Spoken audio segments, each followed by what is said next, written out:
Les membres de la commission cellulaire du dialogue politique connu, ils sont 4 et leurs photos occupent les unes de certains journaux.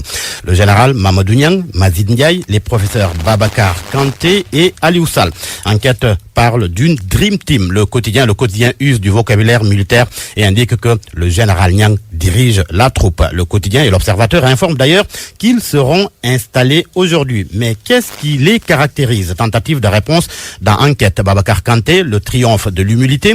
Général Niang, l'homme du consensus. Aliou Sall, l'expert des relations internationales. Mazid Ndiaye, l'éternel médiateur. Dans l'Observateur, le président de la commission cellulaire, le général Mamadou Niang, appelle tout le monde à rejoindre le dialogue, car à son avis, c'est le Sénégal qui est en jeu. Mais il ne doit pas compter sur Ousmane Sonko. Le leader de PASTEF crache sur les concertations. Oui, Ousmane Sonko boycotte le dialogue national qu'il assimile à un cirque, selon l'Observateur.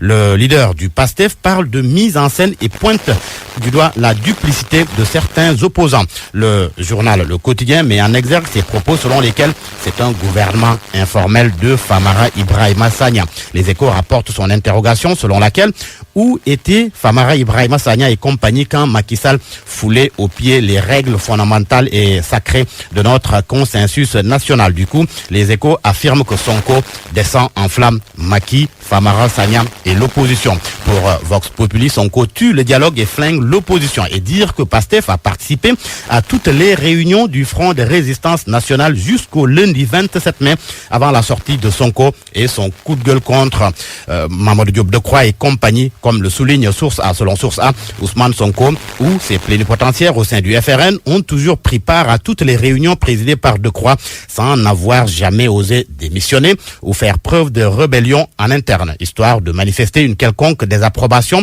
par rapport aux 1001 décisions prises ensemble au sein du dit front. Conclusion du journal Source A qualifie Sonko d'un homme des contraires. Pendant ce temps, Mamadou Diop Decroix s'entretient avec l'AS. Il est question entre autres du dialogue national, du FRN, des locales, morceau choisi de l'interview à la page de titre du journal. En dépit de la contestation des résultats, Macky Sall est président de la République. Il a intérêt à travailler au retour à une vie démocratique normale. La question du troisième mandat ne se pose pas selon lui. Il ajoute, je le cite, « Nous plaidons pour que Karim et Khalifa retrouvent la plénitude de leurs droits ». Autre interview à lire, mais cette fois-ci dans Sud Quotidien, le ministre conseiller en charge de la communication à la présidence de la République se prononce sur le dialogue national.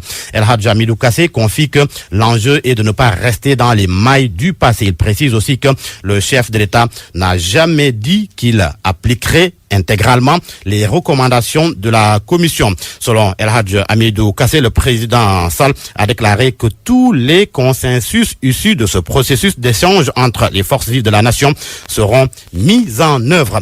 Et l'on termine par les sports qui occupent la une du journal L'Observateur.